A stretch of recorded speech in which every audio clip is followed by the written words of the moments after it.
Hello, fellow 201B students. I apologize for the poor video production quality. I was having technical difficulties with my computer.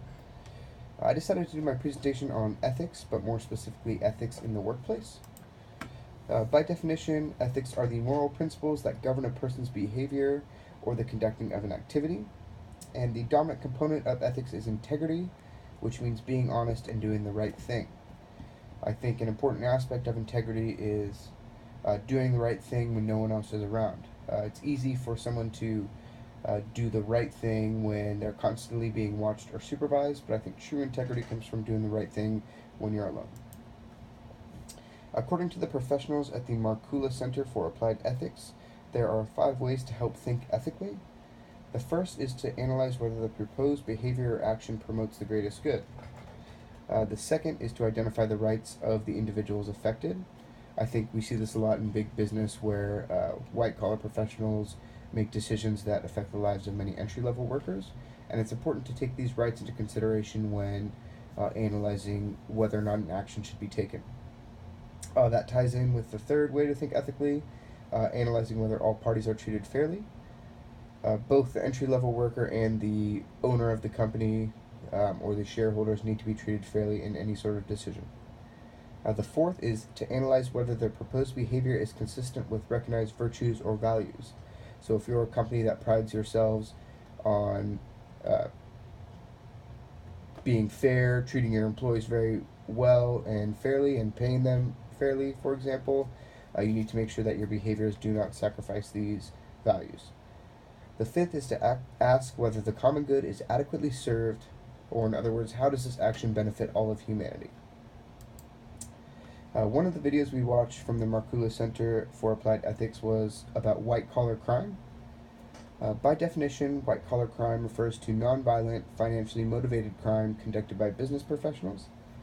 I think one of the most important aspects they brought up in this video was that every crime starts with a small compromise, and that the first misstep in the wrong direction will lead to other temptations.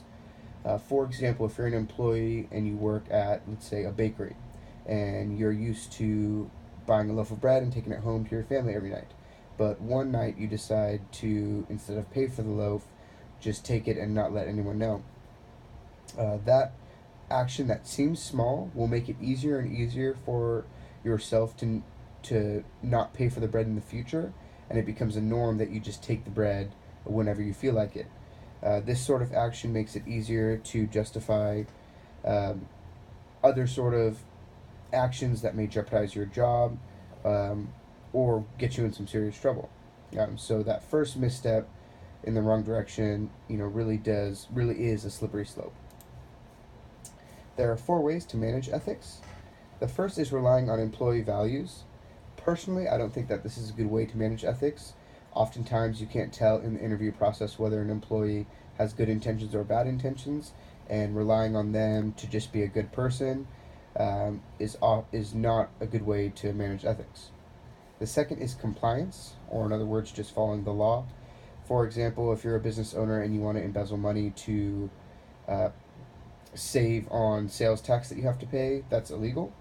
So as long as you just follow the law, chances are you will be behaving ethically. The third is ethics exhortation, which is training people to act ethically. This is done through management by creating systems and educating and rewarding employees for acting ethically. And the fourth is to manage values.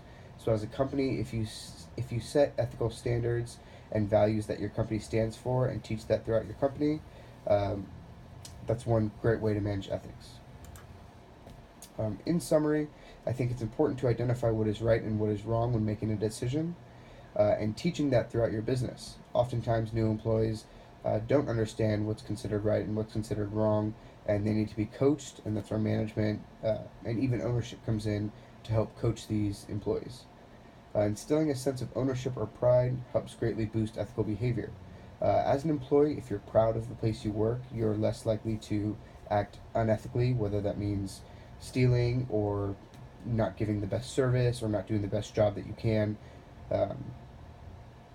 And from an ownership standpoint, treating your employees well, rewarding them for good behavior, is a great way to instill that sense of pride. And overall, companies that act ethically perform better than others, although in the short term it may seem like a good idea to cut costs or cut revenues in a certain area. Um, Companies that treat their employees fairly and act ethically oftentimes perform better than companies that do not in the long run.